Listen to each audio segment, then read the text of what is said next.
See how good this works. All right. Trying to start the live stream. And it looks like it's working.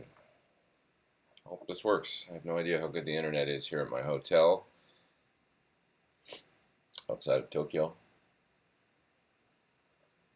But let's give it a shot. See if anybody shows up. Talk about some guitar. It's a rainy day here in Japan. I had a day off yesterday. And hi, there's some folks showing up. What's up? I had a day off yesterday, and oh, Tommy Black's here. Wow, Mr. Black. Old friend of mine. I used to be in a band with Tommy Black 20 years ago, and he was really mean when I first got in the band. He didn't talk to me for like 6 months. He didn't like me. But then he warmed up. Now we're good friends. All right. What was I talking about? Oh, I had a day off yesterday and I walked in the rain. You know that app on your iPhone that tells you how far you walked? I walked 7.2 miles yesterday in the rain. Pretty stoked on that. Okay, so as you guys always know, I'm always drinking coffee, so this is my coffee jam over here. And excuse me because I'm still tired. It's like 8 a.m. here and I haven't woken up yet, so bear with me. But I'm going to show you how this works. This is Japanese pour-over. Actually, it's Italian pour-over, but here's a Japanese one. With these little packets. And this is what they look like. A bag of coffee. You open this up. You put it on the cup. Here, I'll finish my last one because I need another one.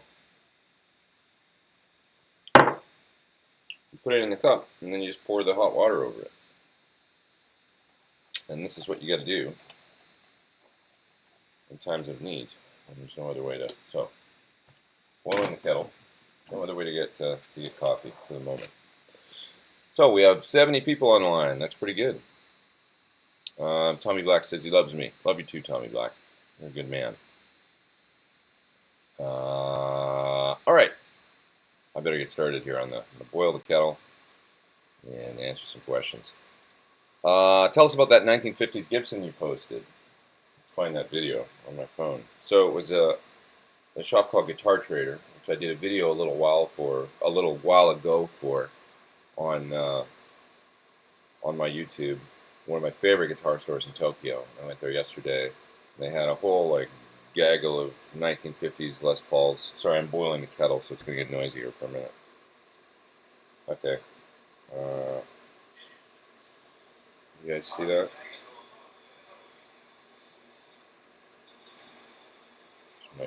My video of the 59 I saw yesterday. 59 with a Bigsby. Good looking guitar. I didn't play it. But 59 with a Bigsby. What else did they have there? They had a bunch of like 54, 55, all gold. Mid-50s customs, beautiful guitars. I love that shop, man. It's such an amazing shop. Guitar Traders in Tokyo. So what else did we see there? I was with the bass player that is on the gig that I'm doing here, and he was looking at jazz basses, like 1960, 1961 jazz basses with the stacked knobs.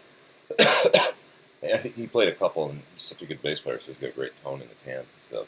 But he made those basses sound like, he was like, man, these are two of the nicest basses. So two of them. Okay, so you just pour this over the thing.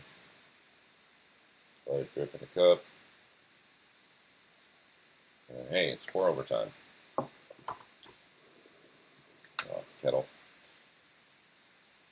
What's up with those McMullen guitars? Somebody says. So McMullen is a brand that is they're made in Israel, and there were some nice folks that came to GitCon last year, and I hooked up with them and got one of the guitars actually that was at GitCon because it was so nice and sounded so good. So the deal, I believe, with McMullen is kind of vintage, sort of aesthetic, as well as they use old wood. They find old wood that's like, was cut down 50, 60 years ago or whatever, and is all dry and wonderful.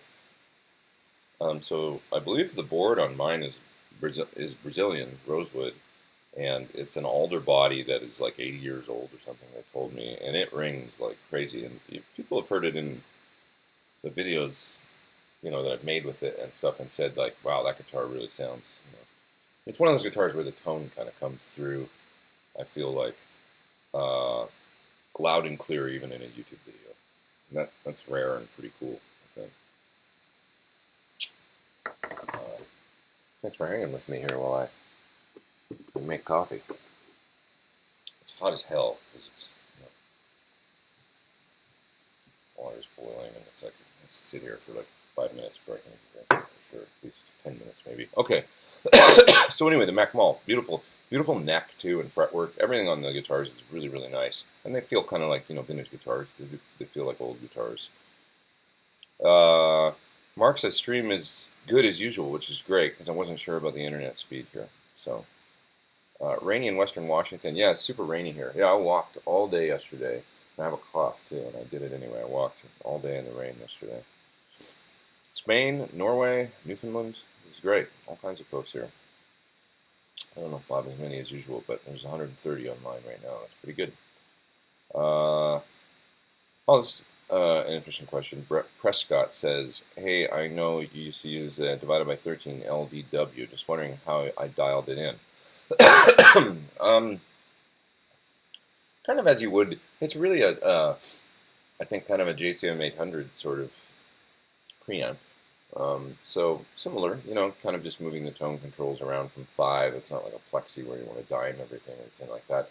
Fred tends to, his amps have a lot of lows, I find. He likes full bass in his amp. So on divided bys, I would always run the bass below 5, like 3, 2, kind of back the bass down a bit. Certainly on the FTR, I do that as well. But, yeah, and the LDW was a really good sounding amp. I traded it to him for a bigger one, which was the JJN, which I still have and haven't used for a really long time. And I'd actually like to try it again and revisit it and see what it sounds like. It's been a minute. Although I started using I have 3 divided by 13 amps. I also have the FTR, and I have a RSA 31, which I've been using quite a bit recently. I've got it, took it home and started using it towards the end of making my record. And it's basically as AC 30. It needed a little bit of service, and so I hadn't used it for a long time. It was just like dirty jacks, the signal was cutting out a little bit because the input jack was getting corroded or something, I don't know what. But so I had that fixed, and I plugged it in, and it sounds just great, that amp. So, I have that little AC 15 that I've used for AC 30 kind of sounds, and it's a really good sounding amp, that little hand-wired. But I forgot how good the divided by sounded, and that kind of became my go-to AC 30 style amp, certainly for finishing up my record stuff. Which, by the way, okay, my record is like coming out like. And somebody just asked a question about small child says, how often do you use your RSA 31? And so there you go. Yeah, I have been using it quite a bit. And you're from Waterton Lake, Alberta. Cool. What's up, homie? So the record's done, out, went to all the pledge people already. So if you got in on the pledge thing, you've already heard it probably if you downloaded it. CDs are here imminently. I have to sign them, the ones for the pledge thing, and then send them all out. So they're coming to Japan, actually, and I gotta sign them and then send them back to the States, and then they're being shipped out to all the people. And also there was there was one guy, because I made a mistake. I think I mentioned this on my last live stream, where a bunch of pedals were sent out without signatures and stuff. And somebody that knew I was here in Japan said, "Well, I guess you're not going to sign in my pedal anytime soon because you're in Japan." I said, "No, it's actually coming here. Like, I'm having that stuff all put in a box and sent here, and I'm doing it, and then it's going back and going out. So it will be made right." Stephen Douglas says, "What would you say is the essential gear in the studio to do your videos at home?" Excuse me. Yeah, so I use the Apollo Twin from UA for an interface at home. It's great. You can even use an Arrow, their little one. I also am a fan of the Apogee company, and I think they make really nice stuff. So I would say either a little interface from Apogee or UA. And cameras, I use consumer grade Sony stuff, an A6000, and also I have a video camera that's sorts of an A something or other, 33, can't remember what it's called. It's about a $700 4K Sony video camera, but it's like consumer stuff, nothing fancy. And I don't even record on the highest. Like I don't record at 4K or whatever. It uses tons of space, and I don't really think it's necessary. I just use the 1080p. You can record good video on an iPhone if your lighting's good. That's the most important thing. And my lighting kind of sucks, but I've recently bought some lights and kind of try and brighten it up so it looks better. But I'm not the best at the video end, of things. But I figure you guys come mainly for the guitar stuff, playing and tones and stuff more than. I'm not the super high quality video. I don't want it to look like a television commercial or whatever. I don't really care about that. But that's it. Just consumer grade Sony stuff. And like I said, if you got some nice light, you got a nice bright room, you could record the video on an iPhone or a GoPro. It's great. And yeah, the other component, I guess, is I use Logic with it. Richard says, when performing live, how do you manage guitars with different outputs? Like different, like the level. You can use clean boosts to even them out if you feel like there's a huge discrepancy. I actually use the different outputs to their advantage. I like to think. So like because I kind of set my amps on the edge of breakup, but in certain songs you might want that tone to be basically essentially clean. So for that I'll use a lower gain guitar, Strat generally. And then, if I play with humbuckers on the same sound, it's overdriven just a little bit on the clean sound. So I kind of set the amp on the edge of where the Strat is about to break up. But if I play light, it's not. And then the Les Paul will, have a little bit of grind to it. And that's kind of how I set them. And I like that. I actually like the variety these days in different guitars. I don't want them to all be exactly the same level. I understand some folks that might bother some people. Finishing my pour over here. Trust me, this is for the best. I'll be more awake. I'm more alert. Okay. Moving along. Let's see here. Aaron says, how am I doing? I'm good. I have this little cough that I got. It's like residual hanging over. I'm not really sick anymore, but that's the only thing. I got it right before I came here. And everything's great. Having a good time. Love it here. So happy to be here whenever I come here.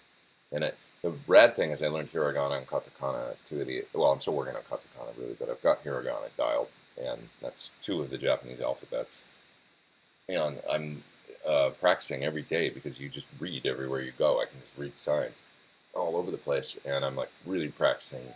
I'm like feeling it settling in now. It's really cool to be able to read, and it's exciting and fun. Just kind of makes every day. I feel like I'm really using my brain every day outside of music, doing other stuff, just being able to kind of cultivate that and further trying to be able to speak better. Donnie says, I'll be in Japan in July and know there are trillions of guitar stores. Can you recommend the best ones for vintage Japanese? Well, this is kind of a secret. I feel like I'm going to give it away. No. Okay. So, Hyper Guitars in Shinjuku. It's kind of the north. I don't know exactly. It's called Shinjuku something or other. It's like kind of the north end of Shinjuku. There's this amazing vintage store called Hyper Guitars.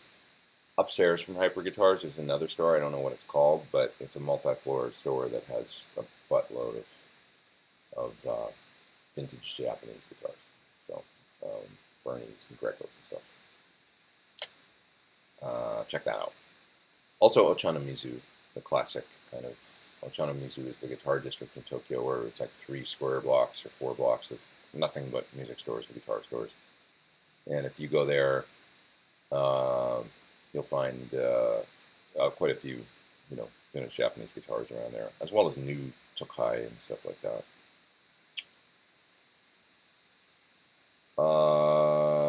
Okay, Rockamp says, what's the best way to change strings on a Floyd Rose, one string at a time or all at once?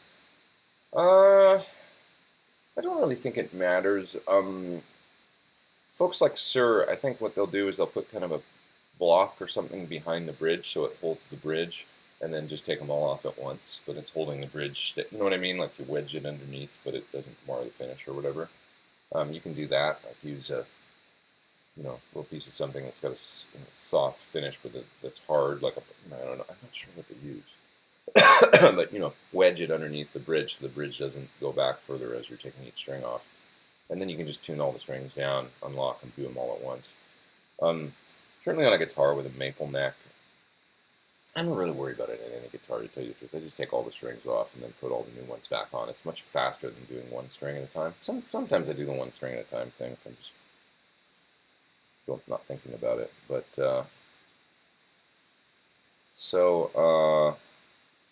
let's see here. Tim says, it's first time catching a live stream. Love videos and playing. Thank you. Appreciate that. My videos and playing. Paul Smith says, hello. Awesome demo on the brown sugar OD, says Rock Camp. Thank you. They've asked me to change the link that's in the video to their Reverb store. So if anybody's interested in one of those brown sugar overdrives, you can buy them through Reverb in the States. I've got a link that's, I guess, isn't really that helpful for folks trying to buy it if you were in the US. So I'm going to change that. But you can just go to reverb.com and search for the brown sugar. And after that, I see an email just came in where they sent me the correct link. So I'm going to change it in the video after we're done here. Gray the Cat says, what's the closest thing to a real PAF humbucker I can recommend? Well, we're all over the map is the thing. Like Thornbuckers are really great PAF tone, but yeah, you've also got great, Alnico 2, something wrong with Antiquities. They've got Alnico 2 magnets. It's a different thing, and then there's also sort of Alnico 5. They used a whole bunch of different. That is the thing. The spec changed. Length of the magnets and all kinds of stuff changed. So it just sort of depends what you're after. I would look at certainly Thornbuckers, but if you're interested in some of the different stuff, it's like look at the throwbacks and like I say, Antiquities. I had a set of Antiquities in Les Paul I thought were really good. Also, I think Duncan had like they've got their Bonamassa ones, and sort of based on pickups that came out of specific guitars. I think Joe Bonamassa's got a set with them, or maybe a few sets based on different sets that came out of his guitars. I'm not sure. It might just be one set, but I thought he had like the Amos ones that came out of that Flying V, and maybe like a different set that came out of another guitar.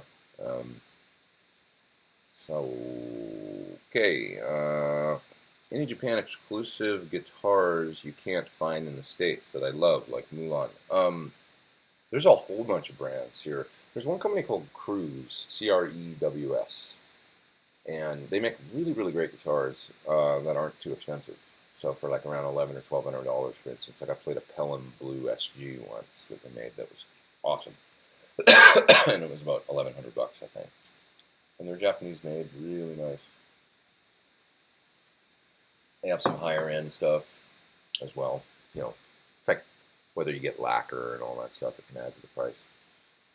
What else? Fuller Tone or something.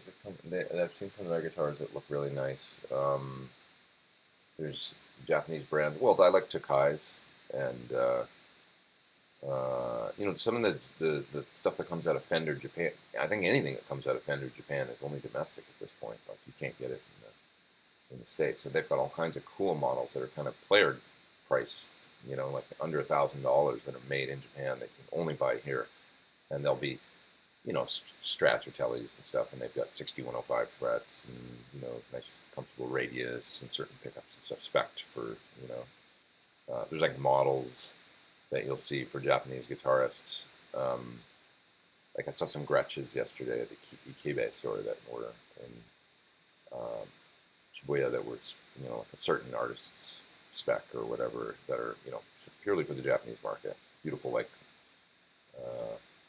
duo jet or something that was like it sort of looked Pelham blue or something, and it was with the armrest and sort of specced out for this one guy. You see all kinds of stuff here that you don't see in the States. It's really cool. Have I watched? This is from Mark Hamstra. Have I watched the Doug and Pat Show series Chasing Oscar? I have not. Huge comparison of pickups, seeking to find the best PAF. I haven't. I should check that out. Do I look for Fender and Gibson copies when in Japan? So I just kind of look for everything. Just go to the guitar shops and see what's there. See what you can find that's really cool. Gio says, "Hey Pete, what about the pedalboard giveaway?" TC gave away the pedalboard. So the winner was contacted and they gave it away. I'm not 100% sure of the name of the person. I'm sorry, but that happened. They did do it, and I think they publicized it on their site and stuff. I'm sorry, I didn't, I don't think. But yeah, it was given away. Let's see, Fret Not Music says, "I'm looking for a deluxe reverb type amp, but really want a mid control. The super reverb is too loud. Suggestions?" That's a good question. Like a super reverb tone stack with 20 watts or something like that. I'm not sure there is anything like that. Maybe somebody out there knows and they can post in the comments. Is there like a boutique Fender that's got the full 3-band EQ situation? Yeah, I don't know. I was going to say my divided by 13 on half power. It kind of sounds like a big deluxe reverb, but it doesn't have a mid control. Although it does have a mid boost in the FTR 37 has a mid boost when you pull out the volume knob, and it definitely adds some sort of stout mids. But there's not a mid control per se. It certainly does sound like that amp sounds like a big double power deluxe reverb on full power, and then you can put it in half power and drops the headroom and all that. Javier is here from Argentina. So he wants to ask, what's the guy that impressed you the most in an up-close kind of situation? There's been so many, honestly. Maybe EVH, certainly, yeah. I mean, I was the most starstruck or dumbfounded, standing watching him play, like right in front of him, for sure. I remember specific.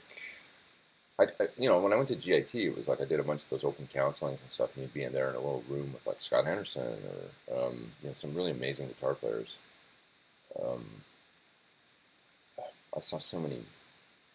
My orientation week at MI was incredible because I saw Michael Hedges that week, a guy named Norman Brown, who's an amazing kind of jazz player.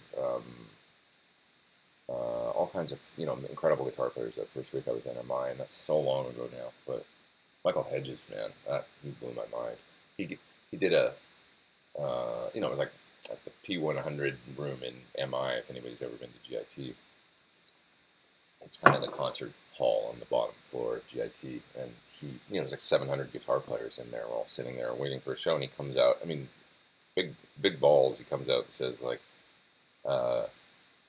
"Ladies and gentlemen, let me introduce you to the acoustic guitar," as he's kind of warming up and playing this thing, and then he started playing, blew everybody's mind for the next like 2 hours, room full of guitar players, and just knocked us all out. He was really incredible. Who else? Certainly Landau. I mean, every time, to tell you the truth, like these days, it's like Mike. Every time I go see Mike play at the Baked Potato, it's like for many people, it's like this. But we go and it's kind of like a religious experience or something. Sort of reminds you of how amazing the guitar can be. Going to see Mike is sort of like what it's like to be a beginner. And with a lot of guitar players, I see what they're doing. Even really, really technically amazing guitar players, you see what they're doing, and you can kind of go, okay, like that's amazing. I can't do that, but like, well, I get it. Like, I get what's going on and where it's coming from and stuff like that. With Mike, it's like you're seeing somebody tap into something that not a lot of people can do, and that it's very personal, kind of like it's like he's talking through the guitar and doing it in such a free way that he's got this connection between his head and his hands and his tones, and it's all like informed by his musicality. Like nothing's worked out. I don't feel like ever. I mean, obviously the songs, but he's playing so free, and it's obviously everybody's got their bag of tricks, but he's just got such a connection, the brain to the heart to the fingers, and all with the tones and everything, and it's just so complete and incredible. So he really blows me away. Everybody walks out of there shaking their head every time, at the Big Potato, just like, oh my God, so good. Go see him if you ever have the chance. You're in LA.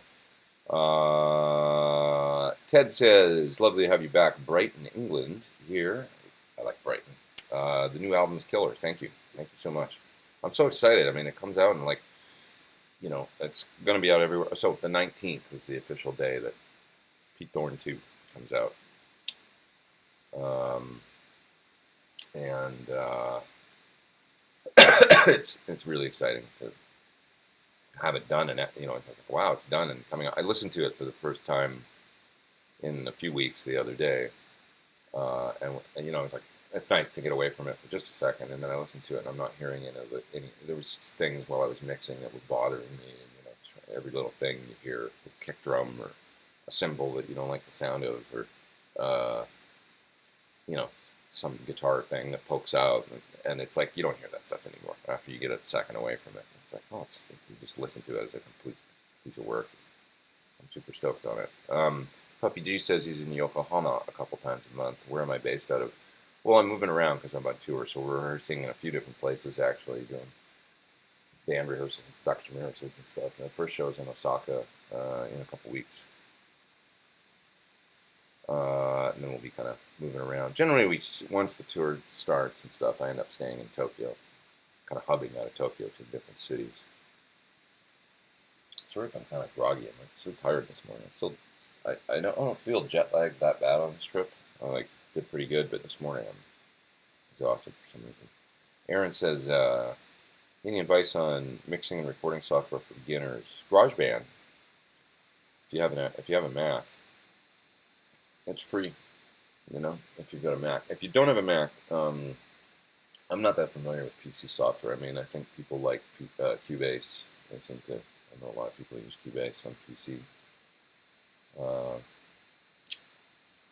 And Adam EVH says, hey Pete, what's up? What's my favorite effects switching system? Well, I use the Musicom Lab. That's my choice. I really like it. I think it's great. There's nothing wrong with the Boss, the ES8. I think it's really, really good for. It was cool when they came out with that. It's like, oh, cool! Like a big company came out with one. It's Boss. It's going to be made well, sturdy, and it's a nice size, about the same size as the Musicom actually, and seems to sort of tick all the boxes pretty nicely. Lucky Lick says, why do I think some pros don't seem to care too much about playing with great tone? Well, everybody hears tone differently. Nobody's ears are the same and tastes are the same, and then everybody appreciates tone differently. So some people might hate the sound of a big muff, or hate the sound of a heavily distorted guitar with a lot of bass in it, and other people might love that, or vice versa, So it's also relative and arbitrary, I guess. Some people don't care that much about gear and working on sounds. They just care about the music, the notes. They're not really that interested in the tone. They're interested in the music being played, notes. So, and I get that, and in a way, I'm sort of jealous of that. Because if you could just focus all the time on harmonically what was going on and stuff, and rhythmically, and just purely on the music, and we didn't have this other obsession with, manipulating sound through electronics and stuff like that. There's a purity to that. It's sort of the thing about bass players that I I'm jealous of bass rigs. They don't tend to change that much. Once a bass player finds a cool bass and an amp, maybe a pedal or two, that's it. That's the rig, you know. And it's so simple, and there's a purity to that, a simplicity that I think allows them to sort of just focus on, you know, the music. Rivera Super Champ, your thoughts? So the amp builder Paul Rivera in the early '80s used to work for Fender, and questions coming from Brian, by the way, Brian Butts. So he worked for Fender, and he designed certain amps of the kind of early '80s era Super Champ. I think there was the Fender Concert from that era, and different amps that he had a hand in. I don't know that much about them, to tell you the truth. I've heard a few of them. I know that Lukather used to record some, maybe like the Rosanna solo, maybe was done, I think. I could be wrong, maybe a Marshall, but I've heard that it was a Rivera Fender, you know, modded. And they were kind of hyped up, you know, cascading gain, front ends and stuff. I don't have a great bearing on that, to tell you the truth, like what those amps sound like and stuff. But I know they're kind of highly regarded. I mean, the Super Champ in particular was like a cool little amp that could get real gainy, and you know, you could do some neat things with it. They're probably reasonably priced, so it wouldn't be too expensive to get one and try it, and spin it if you didn't dig it, you know, turn it around, sell it, because they're sort of, shall I say, revered. Oh, that was bad. Rivera, revered. I did that. I said that. I apologize. Ted says he's been using the TC Dark Matter as a super low gain overdrive with the bass crank, vintage voice. Any pedals you use in an unconventional manner? Oh, do I use any in an unconventional manner? Many times I'll hear pedals on YouTube and stuff that people like. Remember, like the Mulholland Drive was one. You'll hear the pedal maker's vision of sort of what they designed it to do, and many times you'll go to and watch the video, and it'll be like a bluesy low gain thing. But I'm like getting it and cranking the gain up and trying to play more like crunchy rock riffs through it. So I've noticed that. Like many times I'll go to the page and go, oh, they're doing kind of a Robin Ford, or I don't know, bluesy or low gain kind of thing with it, and I'm using it to play rock and roll. That's the only thing where I use them like kind of unconventionally, I guess. Like maybe I turn the gain up more on some overdrives and use it more like trying to make it into a Marshall tone or something. Edward says he'd like to learn more on chromatic neck runs. You know any videos I think I could check out? Rick Graham probably has some stuff you could check out for that. Like chromaticism. I don't know a specific lesson, but if you look at Rick's stuff, he's always doing this crazy legato kind of chromatic, you know, bonkers technique and super clean, incredible licks. But he has a lot of lessons on his site. So go to Rick Graham's site. Just search Rick Graham guitarist or something, and it might be rickgraham.com. I'm not sure, but and go look at his lessons. He's got a whole bunch of lessons that he sells, I believe, that are downloadable. They're $25 each off of his website. And you might find something there. There's examples, videos from each lesson. You might find something there that talks about chromaticism. I'm not sure if that's the style you're looking for, but you know, he's kind of he's like super shred, but he's amazing. What's the overdrive pedal I can't live without for recording? I guess a Klon type these days. So the Archer is the one that I'm using. Because I use it as a lead boost. I really love it. Yeah, for playing solos, it's always on, basically. Unless it's like a lower gain time. Excuse me, I'm so congested.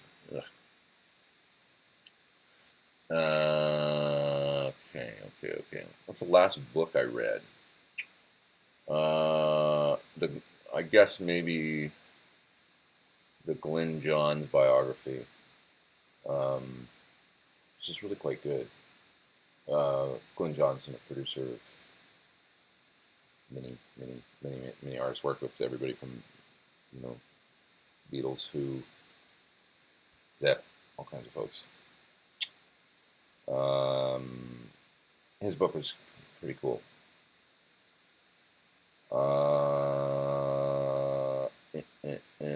Let's see. Great videos. settings on UA Audio Aux Amp Top Box, says Patrick. Thank you. Am I using it to record? Yeah, I used it a whole bunch on my record. In the latest Aura Amps pedal video I did, that's the aux. I use it all the time. That's cool.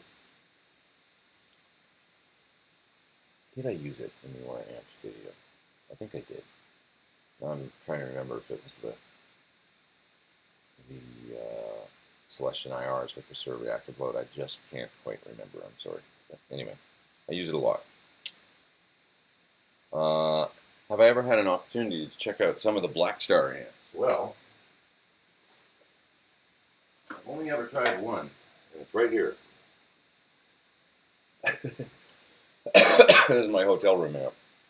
This thing's killer. I saw Phil X using it on some Instagram videos, and I thought that sounds really good. He just puts in his hotel room window or whatever and jams through it. So I got one here in Japan. Actually, I bought this last year. I think it was last year, and it's great. And it's like $80 or something, less maybe 60. Really good sounding. Chris says, greetings from Tucson, listening to the new album. That's awesome. Thank you. Tabby says, yeah, exactly. What I got going on this morning. Looking for a Marshall in a Box pedal, narrow to Ramble Drive, Petty John, Keeley, El Rey, Dorado. Any suggestions? Well, you've said a bunch of the Marvel's great. The Petty John is a little more overdrive on the softer side, sort of JTM 45-ish. Not familiar with the Keeley one in particular. There's always the Plexitone, which is kind of high gain modded, as well as the BEOD, kind of that does that more like the obviously like Dave's kind of BE thing. And so that the one I just did the video of, which is the Aura Amps pedal, is terrific, I think, for it. It's a really, really nice Marshall in a Box thing. The original Bogner Blue pedal was great for that, kind of lower gain. I really like the Lagrange. I think it's terrific. I could use any of those and make it work. Thank you for all your reviews, says Danny, especially on the Brown Sugar and Chocolate Drive. Both really good. Chocolate Drive's really interesting sounding pedal too, actually. Really nice new overdrive pedal from a guy here in Japan. And Simto says, Genki desu ka? Hi, Genki desu. Would you by any chance still be playing gigs in Tokyo in August? I don't think in Tokyo. I'm trying to remember. Like the Tokyo gigs are in July. In August, I don't leave until around the 22nd, but Kagoshima is the end. I'm trying to remember. Hiroshima and maybe Nagoya, I think, is in August. I can't quite remember my schedule. I need to get a schedule because I don't have a current schedule. What's my remedy for jet lag and staying sharp on stage in Japan? The jet lag, you just gotta let it happen. You sort of resign yourself to the fact that you might be jet lagged. Don't fight it. Take a nap, but not too long if you need to. Half an hour. Set your alarm really loud. Wake you up, force yourself to get up. But this time I did take melatonin. I took a couple melatonin a night for the first 4 or 5 days, and it seems to have really helped, actually. I got nothing less than 6 hours of sleep for the whole... I think I got about 6 last night. I wish I'd gotten more, but the first night I was 7 hours I was down for. That never happens. I usually come here and I get like 5 for the first night, and then 4 the next night. It's this sort of hell week of getting over it, but this has been a little more mellow, and maybe it's the melatonin. Any thoughts on the best octave up pedal for bass or guitar? Just looking for the up, no blend. Best replication of tone. If all you want to do is blend in an octave up, probably like the Boss Harmonist or something like that. Like rather than the lo-fi octave up thing.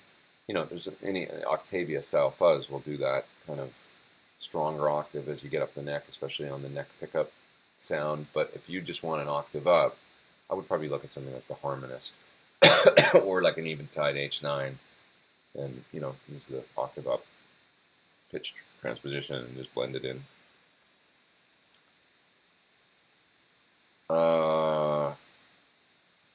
Renee says, loved your test of the head rush and line 6 helix.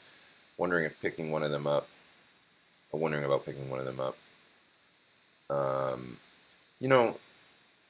So they all have their strengths. The helix is one I really like these days. The AX8 is great too from Fractal.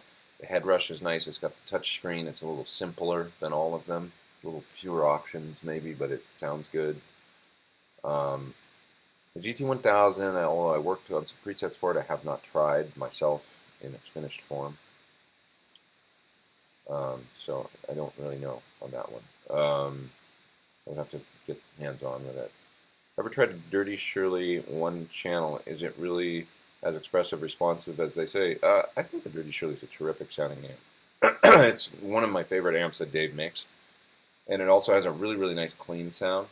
So don't be, don't negate the clean thing. Plug into the low gain input, turn the master all the way up, and then just bring the gain in a little bit and listen to the clean tone. It's really cool because it's tube rectified and has a 6L6 power section. So it's got a really, really nice sort of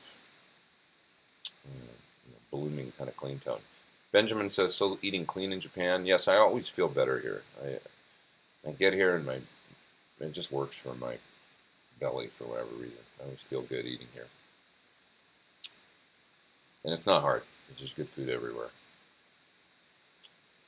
You have to try. It's kind of almost like you can't help but eat clean. You're just eating fish all the time, and rice and fish, and there's veggies everywhere and stuff. It's pretty easy. Here's a fella that says he's been running an atomic amplifier box for recording, but hate setting up the overdrive for different recording. I use a pedal for adjusting. Been trying different ones, but I don't know what one I like best. I don't know how to help with that. Tell me more. Let's see if I can help. How much of the new record was recorded at home or personal studio versus professional studio? So everything was done in my studios, basically. I mean, I went and did drums at friends' places, but those are all sort of home environments, too. Okay, so Dirty Town was done. The basics were recorded at my buddy Dave Feldstein's studio, which is basically a pro studio, but it's still in his backyard. It's a home studio. He's got an amazing home studio, but it's still, I didn't do anything in commercial studios. Nothing.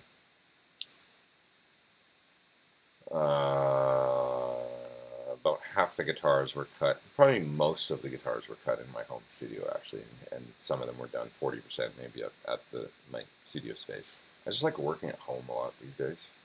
I like the, it's nice to wake up and be able to make coffee with your coffee maker and whatever.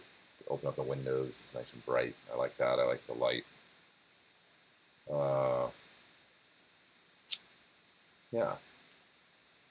If I only had $600 to spend on a pedal board, what pedals would I choose, or would I buy a Line 6 HX? Well, that's kind of the dilemma. I mean, if you were gonna get the HX is great. I'm really impressed with that thing.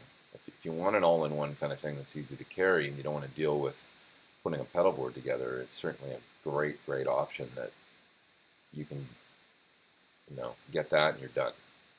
But, there's also the fun of putting different pedals together. It's like maybe you want to get something like an H9 and then a couple different, like a compressor and an overdrive and that are different, and a fuzz or something, So it just depends on what kind of player you are. I think the HX Helix HX is a great option. I also think something like an H9 coupled with a few other pedals is a great option. The H9 does kind of everything, I still love the Strymon pedals. I mean, they're just so easy to tweak and they sound really good. The Mobius and I'd love to get a Big Sky. I don't have one, but like my Desert Island guitar, I guess my signature guitar. If I can have a desert island amp too, if there happens to be power on that desert island. Otherwise, an acoustic, I suppose.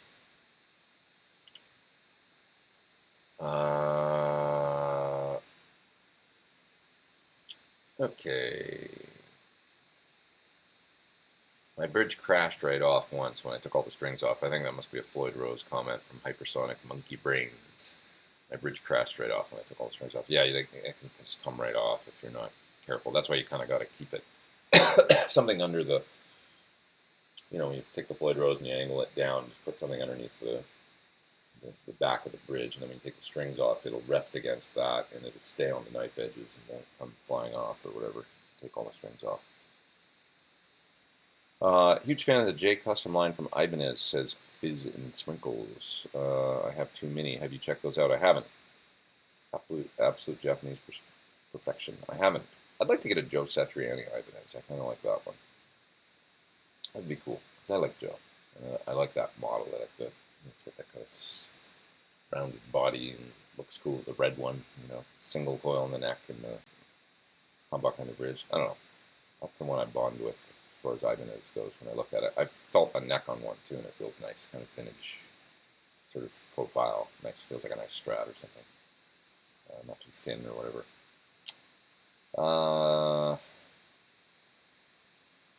Let's see here.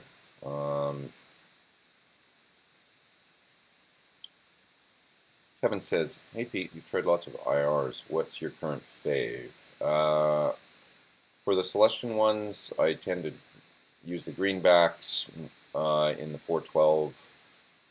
I use the all mix a lot because I'm just lazy and it sounds really good.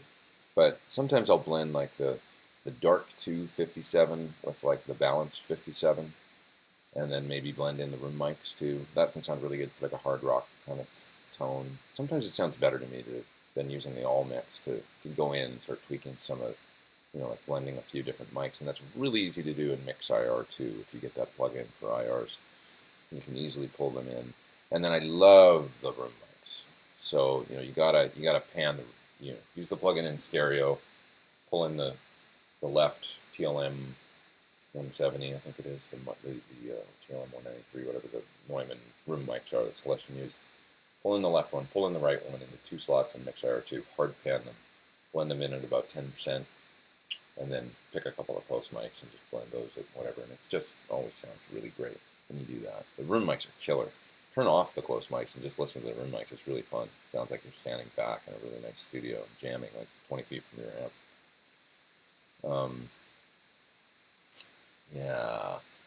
Yeah. Which amp modeling or plugin do you think is the best? Well, there's one I can't tell you about yet. Can't tell you. Ask me in a month. Am I getting one of the Sur single cuts? In theory, yes, I think so. I think they're really, backed up. They sold all of the ones that they, said 100 for the first year, and they're all gone. So they're very busy making them because John's doing all of, kind of the fretwork and the nitty gritty stuff. That when you get one of those guitars, it's like John basically was the one that did it.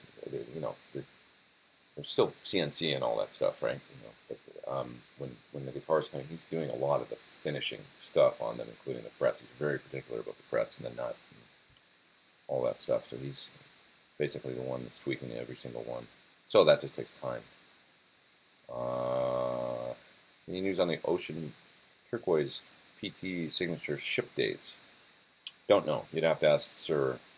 There's probably some that have gone out by now. I mean, it's already it's already what month is it? June. So they must be making them and shipping them by now. The ones they sold at NAMM. They're always kind of, it serves like slamming. They're just super popular. So there's a you order a guitar, it takes a minute for them to build it because it's a quality problem, as they say. It's like just the demand is huge. So they're doing the best they can. Any thoughts on the Line 6 HX effects? Yes. Great. What are my thoughts? terrific all-in-one. It's a Helix without the amp modeling. So if you like the sound of the Helix delays and new reverbs and stuff they came up with are nice too. They're a little more deluxe sounding.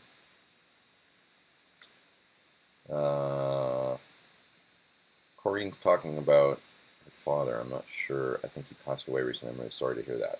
I apologize. I can relate. Mine did as well. He played harmonica. I think I've got that right. I'm sorry if I don't, but what you were saying.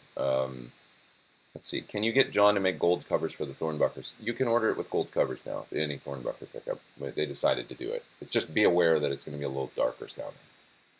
I was fine with it. It's like, initially I wasn't, and then I'm fine with it now. It's like, well, yeah, I guess if somebody wants one, just as long as I know that it's not going to sound exactly the same. The gold does dull the top end a little bit.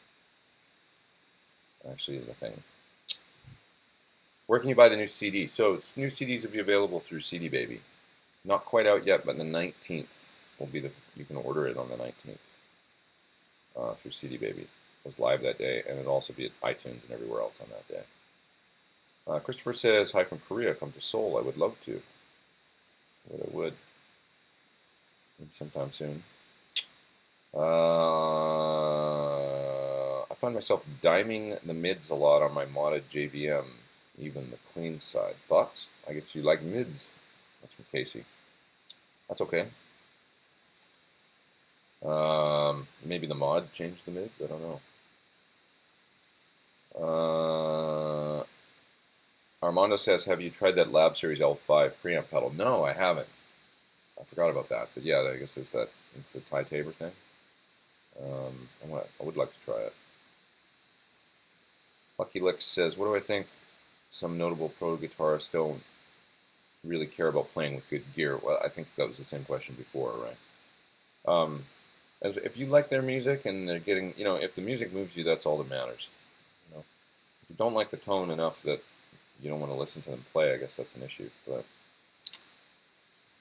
so guys, I got to run in I can only do about an hour and 10 today because I got to go hit breakfast before it closes at this place I'm at.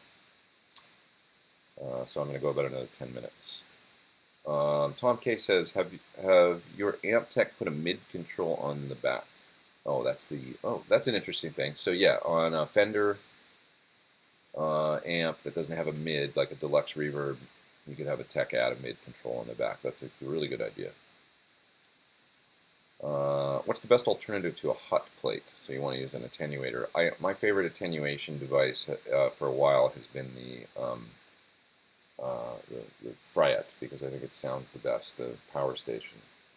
I'm not really crazy about the passive attenuator thing. None of them tend to sound that great to me. I like the Faustine, but that was a bit of a debacle. I don't know if anybody remembers the Faustine debacle, but it did sound good. It worked quite well, and I used it actually live for a long time. I tend to these days think though like a load and reamp is the best way to go, and I think that the Fryette solution is a good one. I like it. I have one. I think it's good. I've heard of a few people having issues with theirs, but I liked it. I think it's good. It sounds it preserves the tone in a way that that I like. I'm going to move down kind of closer to the end of the chat here. I'm really sorry if I missed your question, but ask again. I'm going to do for the next 10 minutes an intense flurry here of question answering. See if I can get to most of them. Jeff says, "What are the chances you'll be on the G3 tour sometime?" I don't know. I would love to. I guess I'd have to be more famous than I am now. But that would be scary as hell and also really fun. Yeah. Ted says, just got a Stag Blacks ABY and DI box. Killer equipment for cheap. Anything that's affordable that I've found that I really like. Hey, I'm a fan of Boss pedals. I mean, it's like, I'm not a snob. I've got a bunch of Boss. I got a Harmonist and an old Hyperfuzz on my board. And, their volume pedal. And I've got a Dunlop Mini Crybaby on my board. They're not expensive. I like all kinds of stuff that's not, Phase 95. This is typical stuff on my board. a lot of it. Do I use the gold or silver archer? Okay. Having said that, this is from Brett. I have an archer that Chris at J Rocket made for me. That's a little bit special. It's got he told me that he uses some special components that he'd done one for Jeff Beck that he really liked, and he sent the same one to me. And it does sound great. Not really different. I mean, I've got a few different archers, and it's really, really, really close, but maybe it's a little sweeter sounding or something. So, let's see here. Hey, what's your best guitarist joke? I don't know any good guitar player jokes. I only know bass player jokes and drummer jokes. Hey, you want to hear my bass player joke? Okay, so the band's doing a big showcase.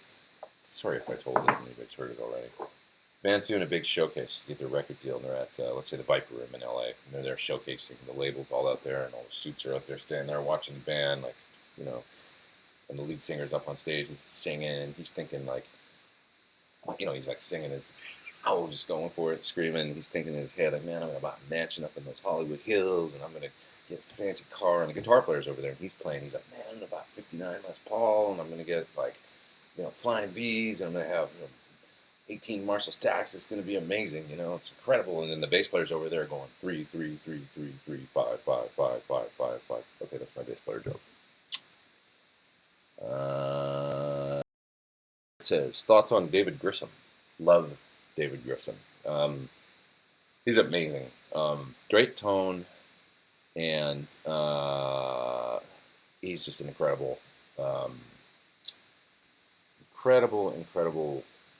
I don't know how to describe it. I saw him in like in the '90s for the first time, I guess, and he'd done a video for the Hot Licks or some. No, it wasn't Hot Licks. It was something REH maybe, and you can probably find that video online on YouTube. And I just loved his phrasing in his pocket. Like he has this really deep rhythmic pocket, and kind of a, you know, it's like an Americana style of guitar playing. I don't know how else to describe it. He's like there's some country going on, there's some ZZ Top going on, and you know, it reminds me of Billy Gibbons sometimes, like phrasing, but he's got his own thing, and it's just really deep and cool. Love it. Dave Grissom, cool. Nice guy too, really nice guy. Have I ever tried the Blue Guitar amp? I have not yet, but I love his speaker simulator box, the little IR box that he makes.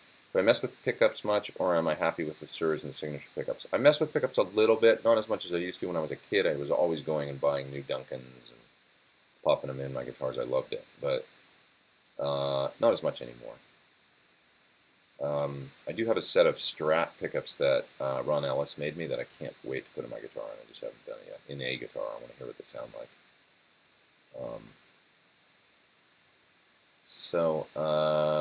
Let's see here. I'm moving down as fast as I can. Ted says, yeah, the Black Star Fly 3 is awesome. That's the little Black Star amp I have here. It is really cool for hotel room jamming. More Guitar says, going to buy your music right now. What's the best outlet? iTunes, generally speaking, but the new album's coming out, and it'll be out really soon. So, you know, it's only the older music that's out now, Guitar Nerd and a few singles on iTunes, but that's the easiest place to get it, I think. Will I do another instrumental album? Which, that's from Donnie. New album, Pete Thorn 2, is out in just like the 19th, coming out on June 19th. So it's already been submitted to all of my digital partners, and it'll be everywhere soon. Okay, moving down. Dan recommends the JHS Andy Timmons as his favorite Marshall and box pedal. I agree, the Andy Timmons is a great choice as well. Really nice sounding pedal.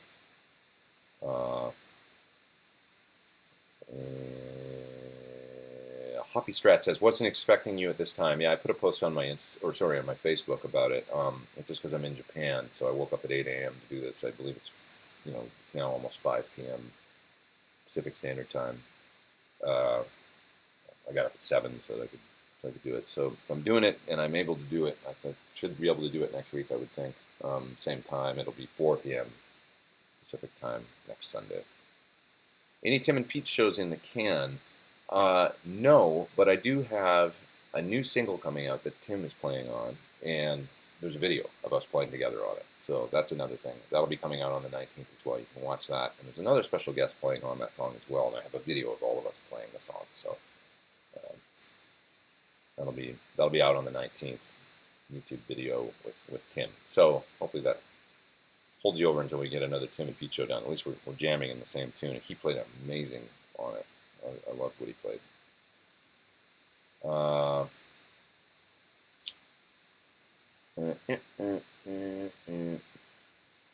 Hoppy Strat says, doesn't sleep well, jet lag would kill me. Diazepam's the way to go. Ooh, the Pams. I don't like those, but I know it's good to sleep, but too many problems with those. Donnie Riddle says, have you tried the new Axe FX 3 yet? I have not. I have not yet. I'm still learning my AX8, to be honest. What is the most influential album or artist you've heard? Probably the Beatles. I mean, growing up, that's had the most sort of informed my songwriting the most, that's for sure. Just kind of what's possible, you know, I would say the Beatles.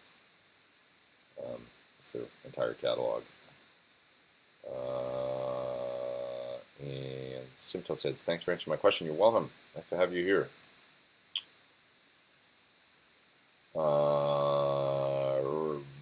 Bassman says, hadn't thought of the harmonist. Yeah, the harmonist is a great pedal. It does whammy stuff, octave down, octave up, diatonic harmony. Really good pedal. Kind of handles all your harmony needs.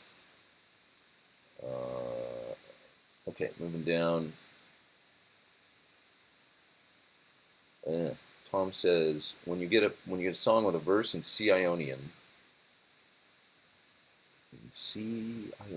and a chorus in A Aeolian, or let's say D Dorian, is this modal modulation between relative modes? It's not really. I mean, that you're talking all about the same key.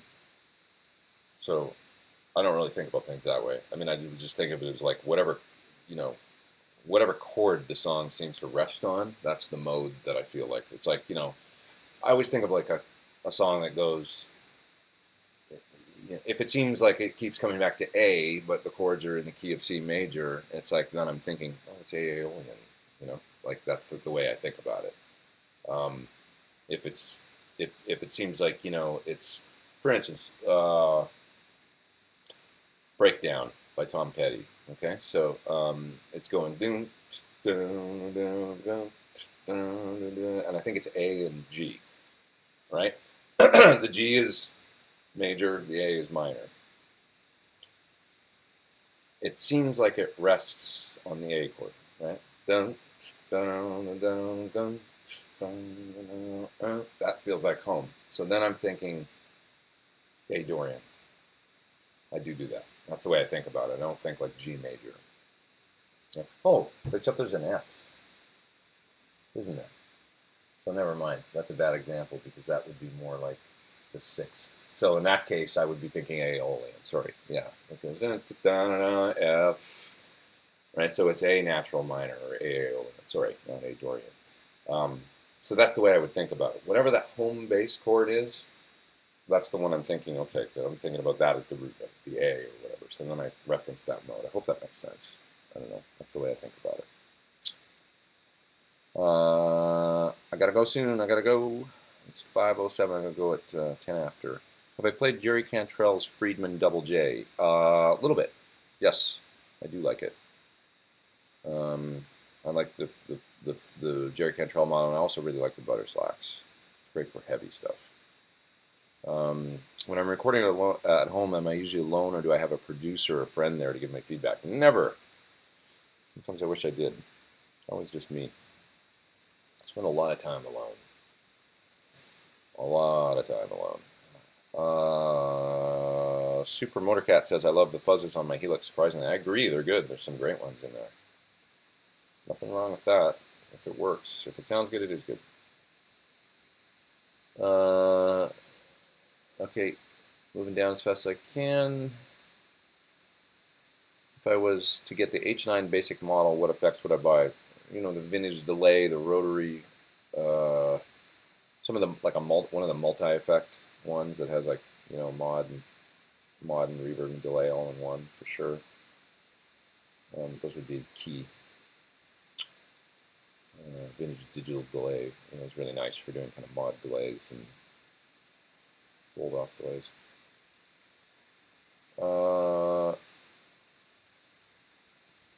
What's my favorite food to go for while in Japan? Sushi, definitely.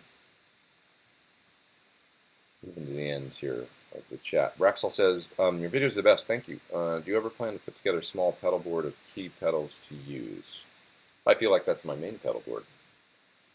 Some people think it's big. I don't think it's big. There's guitar players out there with so much bigger pedal boards than me. But that would be my main board. It's small enough that you know, I can still carry it around under one arm, so it's not too bad.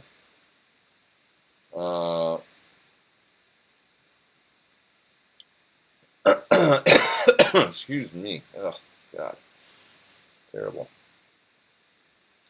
Rexall said, "Should I get the H9 to harmonize guitars?" I think it's great. I do use it. It's, you know, you can set 2 different diatonic harmonies in there. You can even hook up. So one thing I used to do with the H9 for harmonies, I used it like this with Don Henley and a couple different. I actually used it with Joshi.